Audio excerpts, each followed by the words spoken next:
I'm staring at a check for $127,000 made out to me, and all I can think about is Marcus laughing at my cute little salary 6 months ago. The irony isn't lost on me. This money was supposed to be his severance package. Now it's sitting in my personal account, and he has no idea it's coming. But let me back up, because this story isn't really about the money. It's about the moment when someone tries to make you feel small, and you realize you have the power to prove them catastrophically wrong. My name is Catalina Rodriguez, and I work in corporate restructuring for Meridian Financial. Basically, I help companies figure out how to cut costs without bleeding talent. It's not glamorous work, but it pays the bills and uses my MBA in ways that actually matter. At least, that's what I tell myself when I'm reviewing termination packages at 2 a.m. The check in my hands represents everything I've learned about patience, strategy, and the sweet taste of poetic justice. But mostly, it represents the day I stopped letting other people define my worth. 6 months ago, I was a different person. Same job, same apartment in downtown Seattle, same tendency to eat cereal for dinner when work ran late. But I was smaller somehow, more willing to shrink myself to fit into spaces that weren't designed for me. I'd been at Meridian for 3 years, working my way up from junior analyst to senior consultant. My specialty was distressed asset acquisition. When companies were dying, I helped other companies pick through the bones for anything valuable. It sounds predatory, but honestly, it was often the difference between a company's employees getting severance or getting nothing. My colleague Sarah Chen used to joke that I had a gift for finding money hidden in corporate couch cushions. "Cat, you could squeeze blood from a stone if there was equity in it," she'd say, usually while I was elbow deep in some failing tech startup's financials. The work was demanding but satisfying. I'd built a reputation for being thorough, creative, and surprisingly good at negotiations. My boss, Janet Winters, had started giving me bigger accounts, and I was finally making decent money. Not Silicon Valley money, but enough to stop checking my bank balance before buying groceries. My family was proud but confused. My parents had immigrated from El Salvador when I was 5, and they still didn't quite understand what I did for a living. Mija helps companies, my mother would tell people, which was technically accurate but missed the complexity entirely. My younger brother Diego, a software engineer at Amazon, would tease me about being a corporate vulture, but he'd also call me whenever he had questions about his 401k. I lived alone in a one-bedroom apartment in Capitol Hill, with exposed brick walls and a kitchen barely big enough for one person. My social life revolved around work happy hours, weekend hikes with Sarah, and the occasional coffee date that never went anywhere. I was reasonably content, if not particularly adventurous. The thing about contentment is that it makes you vulnerable to people who mistake it for complacency. I first encountered Marcus Blackstone at a networking event for financial professionals. He was a VP at Pinnacle Investments, one of those mid-tier firms that handled wealth management for tech executives and old Seattle money. Tall, conventionally handsome in that bland corporate way, with perfectly styled hair and a watch that cost more than my rent. He had the kind of confidence that came from never being told no, never having to prove himself beyond his pedigree. Stanford MBA, family connections, the works. When he introduced himself, his handshake lingered just a beat too long, and his smile had that calculated warmth of someone who'd perfected the art of making people feel special. "Catalina Rodriguez," I said, handing him my card. "Meridian Financial." "Marcus Blackstone, Pinnacle Investments. And what do you do at Meridian?" His tone was pleasant enough, but there was something in his eyes, like he was already categorizing me. "Corporate restructuring and distressed asset acquisition," I replied, watching his expression shift slightly. "Ah, the cleanup crew," he said with a laugh that didn't quite reach his eyes. "Someone's got to do the dirty work, right?" I should have walked away then, should have recognized the condescension wrapped in false camaraderie. Instead, I found myself drawn into conversation, partly from professional interest and partly from something I'm embarrassed to admit: loneliness. Over the next few weeks, Marcus and I started texting. He was charming when he wanted to be, asking about my work, remembering details from our conversations. He had this way of making me feel like I was the most interesting person in the room, at least when it suited him. We went on a few dates, expensive restaurants where he'd insist on ordering wine I'd never heard of, art galleries, where he'd explain pieces to me like I was a student rather than someone with her own opinions. I told myself he was just enthusiastic about sharing his interests. The red flags were there, but I was too caught up in the novelty of dating someone who seemed successful and put together. My last relationship had ended badly, another consultant who couldn't handle the hours I worked, and Marcus seemed different, more mature, more established. I should have trusted my instincts. The humiliation happened at Saltwater, an upscale seafood place in Belltown that Marcus had chosen for what I thought was our fifth date. The restaurant was the kind of place with cloth napkins and servers who memorized your order without writing anything down. We'd been talking about work.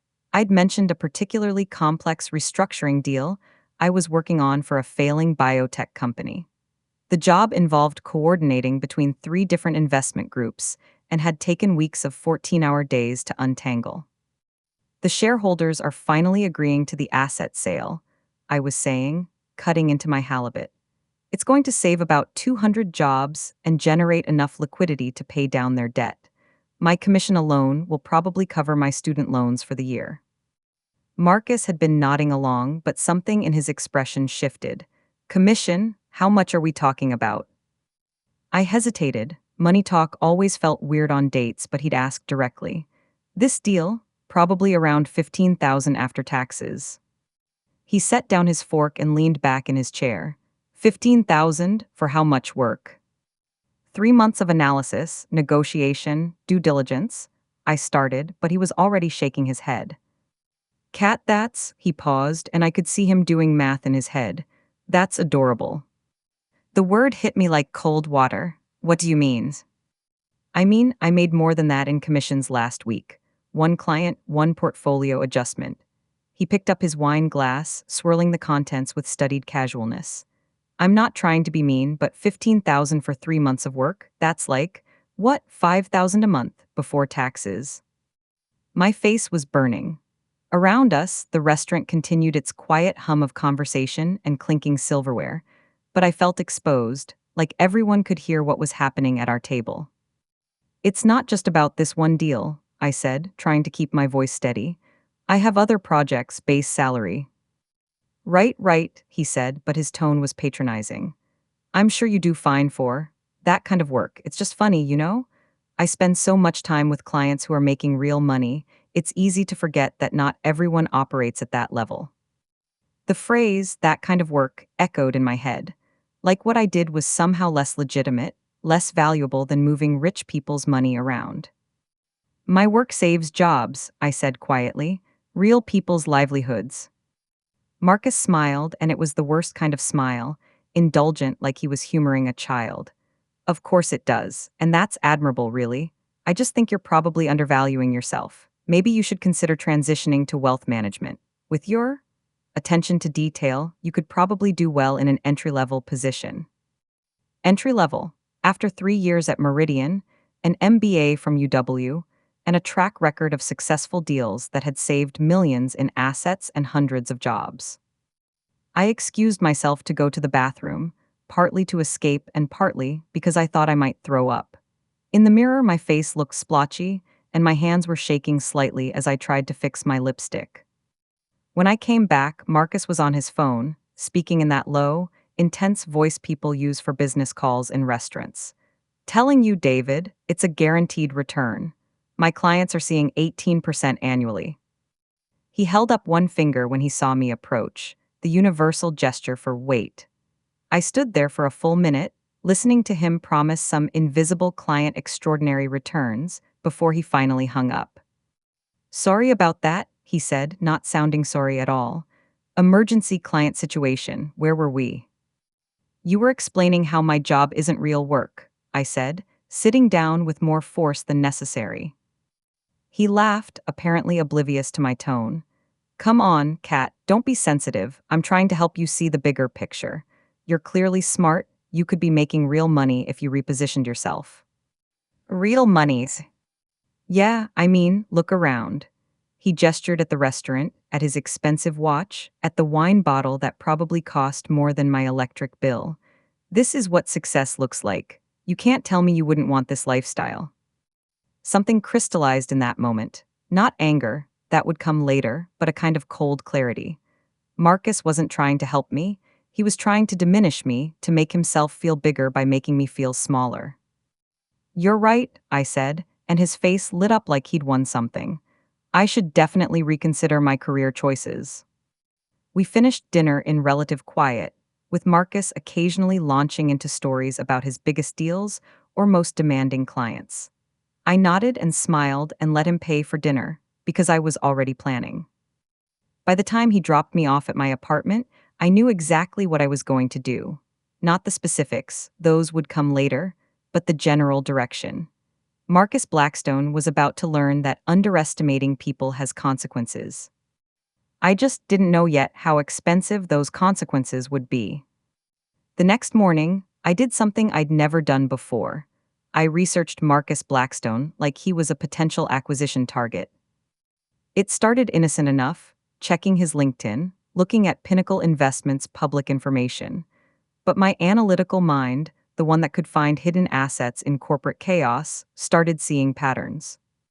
Pinnacle was smaller than Marcus had implied. Mid-tier wealth management firm, maybe 50 employees, mostly serving clients in the Pacific Northwest. Their latest annual report showed steady but unspectacular growth, and their client roster, while successful, wasn't the whale hunting operation Marcus had described. More interesting was Marcus himself. His LinkedIn was polished but thin on specifics. Lots of buzzwords about maximizing client value and innovative investment strategies, but no concrete achievements. His education was real, Stanford MBA, just like he'd said, but his career progression was odd. He'd been at 3 different firms in 5 years. Not unusual in finance, but the timing was weird. Each move seemed to coincide with economic downturns or firm restructurings. Either he was incredibly unlucky, or he was the kind of employee who got cut loose when times got tough. I dug deeper, using my professional databases to look at regulatory filings and industry reports. Marcus wasn't mentioned in any of them. No major deals, no standout performances, no industry recognition. For someone who claimed to be a high performer, he had a remarkably small paper trail. But the real revelation came when I cross-referenced Pinnacle's client database with my own firm's acquisition targets. 3 of Pinnacle's largest clients were companies I knew were in financial trouble. Not public knowledge yet, but the kind of insider information that would be available to someone with access to the right databases. Marcus's biggest clients were walking time bombs, and he probably didn't even know it. That's when I realized I wasn't just dealing with an arrogant jerk. I was dealing with someone whose entire professional foundation was built on quicksand. The next few weeks were enlightening. I started paying attention to Marcus's social media, his public statements, the way he positioned himself at industry events. He was good at networking, I'll give him that. He had the kind of smooth confidence that made people want to believe him. But confidence isn't competence, and charm isn't strategy. I began to understand how someone like Marcus could make me feel small. It wasn't just personal insecurity, though that played a part. It was the way the entire system seemed designed to reward style over substance, presentation over performance. At work, I started noticing similar dynamics. The partners who got the biggest clients weren't always the smartest or most thorough. They were the ones who played golf with the right people, who had the right alma mater on their wall, who looked the part. Don't get me wrong, my firm valued competence. Janet Winters hadn't promoted me because of my networking skills, but there was a ceiling, and it was made of assumptions about what success looked like. I'd been operating under those assumptions too, assuming that doing good work would be enough, that being thorough and reliable would lead to recognition and advancement.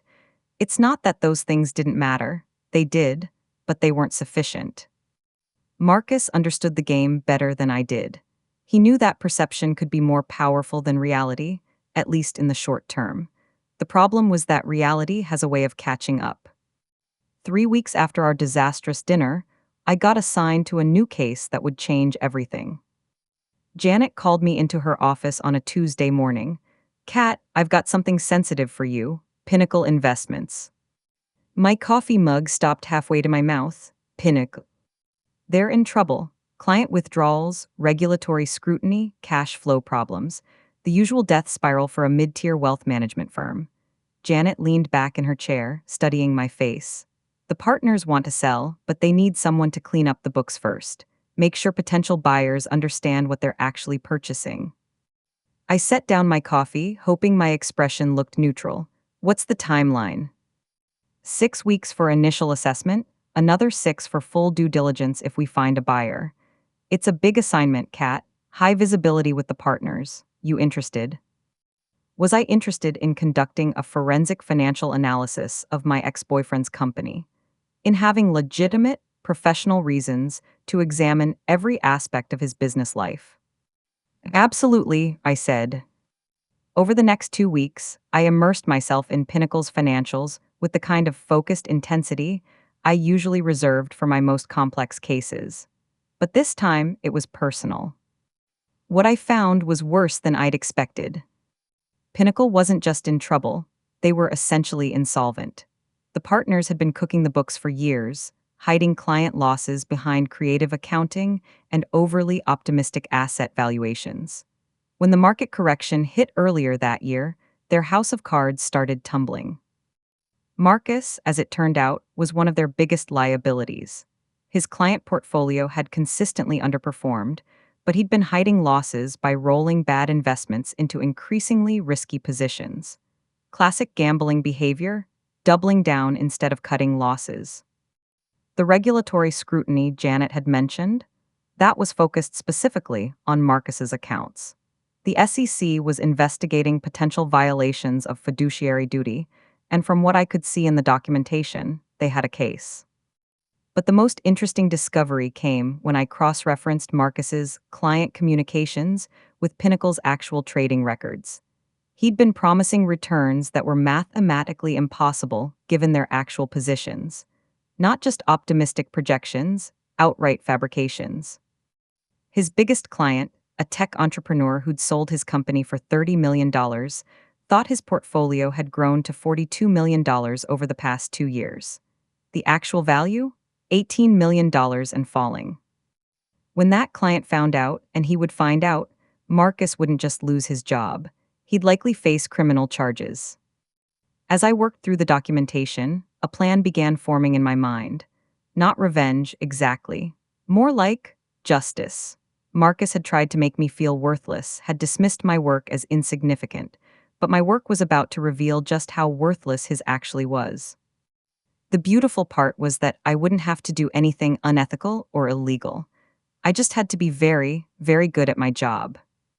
The key to bringing down someone like Marcus wasn't to attack him directly.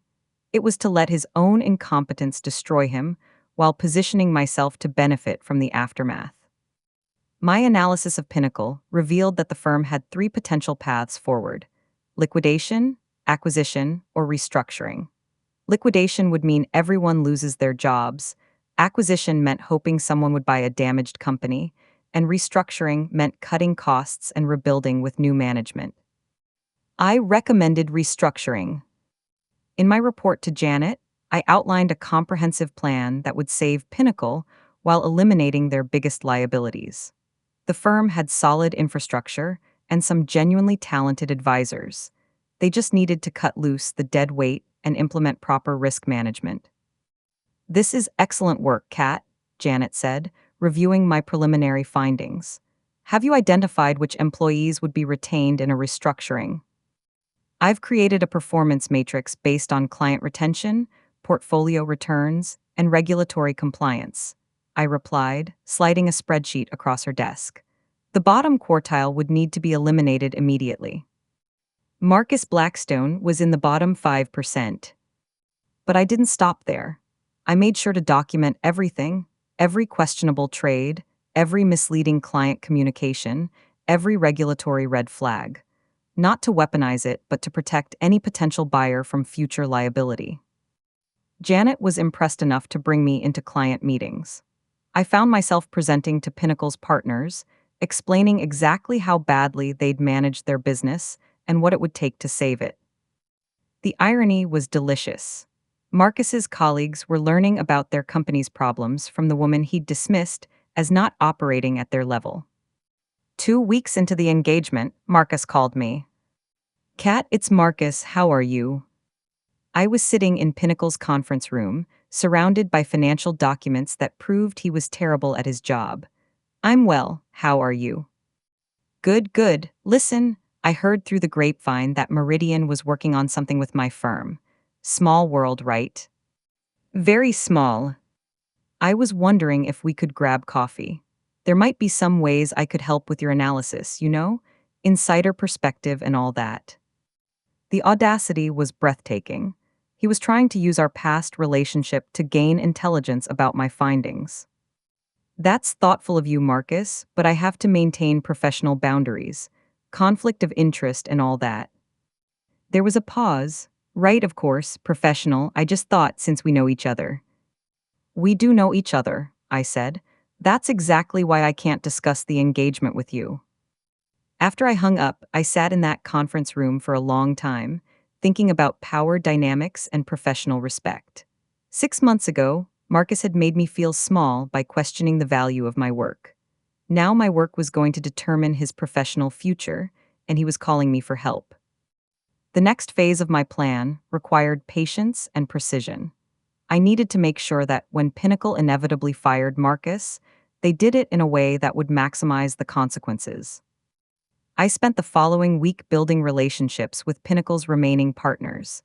Not manipulation, genuine professional rapport based on competence and mutual respect. I helped them understand not just their problems, but their opportunities. Sarah Chen found me working late one Thursday night, surrounded by regulatory filings and performance analyses. Kat, you've been obsessed with this case. What's going on?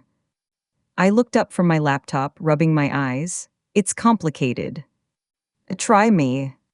So I told her, not everything, not the personal connection or the elaborate planning, but enough.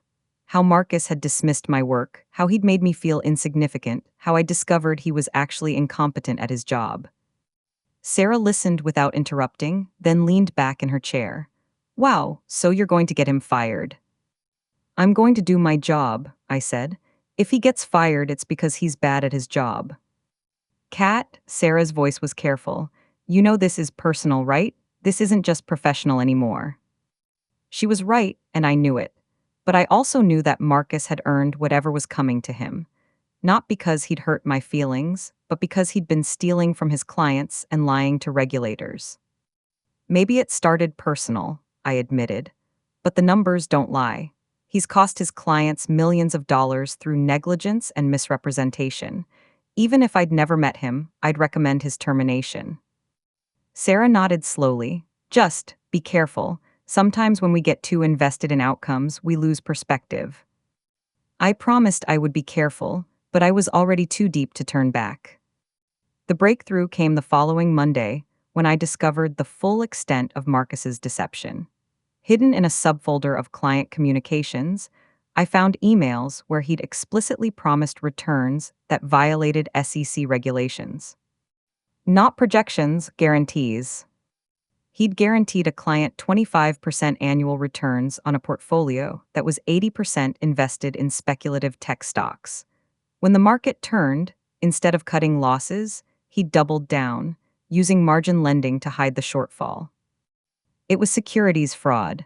Clear, documentable, prosecutable securities fraud. I spent the rest of that day crafting my final recommendation with surgical precision. Marcus Blackstone needed to be terminated immediately, his client accounts needed to be reassigned, and his actions needed to be reported to the SEC to protect Pinnacle from regulatory liability. I made sure my documentation was airtight. Every claim was supported by multiple sources, every recommendation was backed by industry best practices, every conclusion was inevitable based on the evidence. By the time I finished, I had built an ironclad case that Marcus Blackstone was not just incompetent, but potentially criminal. Janet reviewed my work with the kind of intense focus she reserved for our most important cases. After an hour, she looked up with something approaching awe. Kat, this is career-defining work. The partners are going to be incredibly impressed.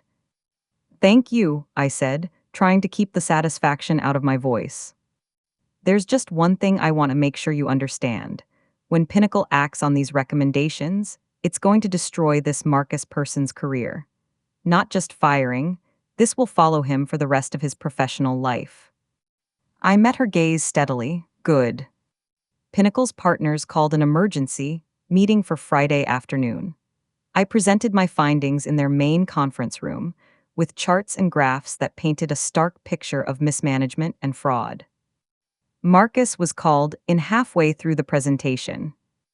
I watched him enter the conference room, saw his eyes scan the assembled partners, saw his face change when he spotted me at the head of the table. For just a moment, his confident mask slipped, and I saw something like fear. Marcus, said Richard Pinnacle, the firm's founding partner. We've been reviewing your client portfolio with Ms. Rodriguez's team. Marcus's eyes darted to me, then back to Richard. I see, and what has Ms. Rodriguez concluded? Richard gestured to me. Perhaps you should ask her directly. I stood up, clicking to the next slide of my presentation. Mr. Blackstone, our analysis reveals significant irregularities in your client communications and portfolio management practices. For the next 20 minutes, I methodically destroyed Marcus Blackstone's career. I presented evidence of misleading statements to clients, improper use of margin accounts, and regulatory violations that could result in both civil and criminal penalties. Marcus tried to interrupt several times, offering explanations and excuses, but the numbers were damning. When I finished, the room was silent except for the hum of the air conditioning. Marcus, Richard said quietly, you're terminated effective immediately. Security will escort you out. Your clients will be reassigned and will be reporting these findings to the appropriate authorities. Marcus's face had gone pale. Richard, we can discuss this. There might be some misunderstanding. There's no misunderstanding, Richard replied. Ms. Rodriguez's analysis is thorough and well documented. You've exposed this firm to significant liability. As security arrived to escort Marcus out, he turned to me with an expression I'll never forget. Not anger, that might have felt better. Confusion, like he couldn't understand how the person he'd dismissed as insignificant had become the architect of his professional destruction. Kat, he said as the security guard touched his elbow, this is personal, isn't it? I looked at him for a long moment. No, Marcus, this is professional. After he was gone, Richard Pinnacle turned to me. Ms. Rodriguez, that was exceptional work. I hope Meridian appreciates what they have in you. Thank you, sir. I have to ask, did you know Mr. Blackstone before this engagement? I'd prepared for this question. We met at a networking event. We went on a few dates, but it didn't work out. Richard's eyebrows rose slightly. I see, and that didn't create a conflict of interest. My analysis was based entirely on documented evidence, I replied. Every finding can be independently verified. Personal feelings don't change mathematics. Richard studied me for a moment, then nodded. Fair enough, outstanding work regardless. 2 weeks later, the check arrived. Not directly, I had to go through proper channels. But Pinnacle's restructuring included a consultant bonus for exceptional performance, and Janet had recommended me for the maximum amount. $127,000. The same amount Marcus would have received as severance if he'd been laid off instead of fired for cause. I held that check in my hands for a long time before depositing it. It represented more than money. It represented validation, competence, and the sweet satisfaction of being underestimated by someone who turned out to be utterly worthless at the thing he claimed to excel at. But it also represented something else. The moment I realized I didn't need other people to validate my worth. Marcus had tried to make me feel small by comparing my salary to his, by dismissing my work as less significant than his. But my work had substance. My work created value, saved jobs, solved problems. His work, as it turned out, had been an elaborate fiction. 3 months later, I heard through the industry grapevine that Marcus was facing SEC charges for securities fraud. His biggest client had sued him personally for the losses, and he'd been forced to declare bankruptcy. I didn't feel sorry for him, I felt complete. The Marcus situation taught me something important about power and perception that I don't think I fully understood before. For years, I'd been operating under the assumption that competence would speak for itself, that good work would naturally lead to recognition and respect. It's not that this was wrong, exactly, but it was incomplete. Marcus understood something about confidence and presentation that I'd been missing. He knew how to make people believe in his success, how to project an image of competence that was more compelling than actual competence. The problem was that his approach was fundamentally unsustainable. You can't fake expertise indefinitely, especially in a field where results are quantifiable. Eventually, reality catches up. But there was a middle ground I'd been ignoring, the space between Marcus's empty confidence and my self-effacing competence. I could be proud of my work without being arrogant. I could advocate for myself without diminishing others. The Pinnacle case changed how I approached my career. I started speaking up more in meetings, taking credit for my ideas, positioning myself for higher profile assignments. Not because I'd become more like Marcus, but because I'd learned to value myself appropriately. 6 months after the case closed, Janet promoted me to principal consultant with a 40% salary increase. When she told me about the promotion, she said something that stuck with me. Kat, you've always been exceptional at the analytical side of this work. But lately, you've developed real executive presence. You command respect in client meetings, you position our firm as the expert authority, and you're not afraid to make tough recommendations. Executive presence. I'd never thought of myself as having that, but I was starting to understand what it meant. It wasn't about being the loudest person in the room or the most charming. It was about knowing your worth and projecting that knowledge with quiet confidence. The money from the Pinnacle case went toward paying off my student loans and building a real emergency fund for the first time in my adult life. Financial security feels different when you've earned it through competence rather than luck or family connections. But more importantly, the experience changed how I thought about professional relationships and workplace dynamics. I'd learned to recognize when someone was trying to diminish me, and I'd developed strategies for responding effectively. Not revenge, I'm not interested in making enemies or burning bridges, but I'm also not interested in being anyone's supporting character in their story of success. I still work in corporate restructuring, still help companies navigate their worst moments and find paths forward. But I approach the work differently now. I'm more confident in client meetings, more direct in my recommendations, more willing to push back when someone questions my analysis without cause. The check from Pinnacle sits framed in my home office now, not because of the amount but because of what it represents. The moment I learned to bet on myself. A few weeks ago, I got an email from Marcus. He'd found a job at a small regional firm, handling retirement accounts for middle-class families. The tone was conciliatory, almost apologetic. Kat, I know things ended badly between us, but I wanted you to know that I've learned a lot from what happened at Pinnacle. I hope there are no hard feelings. I read the email twice, then deleted it without responding. Not because I'm still angry, I'm not, but because I don't owe him forgiveness or closure or validation that he's learned from his mistakes. Some bridges burn themselves, and that's okay. The woman who would have felt obligated to respond kindly, who would have worried about seeming vindictive or unprofessional, doesn't exist anymore. She was replaced by someone who understands that you can be gracious without being accommodating, professional without being deferential. Someone who knows exactly what her work is worth and isn't interested in anyone's opinion to the contrary. These days, when I tell people what I do for a living, I lead with the impact rather than the title. I save companies, preserve jobs, find value where others see only problems. It's meaningful work performed at the highest level, and I'm proud of it. And if someone wants to call that cute, or suggest I'd be better off in an entry-level position somewhere else. Well, I've got the skills and documentation to show them exactly how wrong they are. Rate this story 0-10 and tell us why in the comments. Have you ever had someone underestimate your professional capabilities? Share your city and let me know how you handled it. And if you want more stories about workplace dynamics and professional revenge, make sure to subscribe and hit that notification bell. Because sometimes the best revenge is simply being exceptional at something someone told you didn't matter.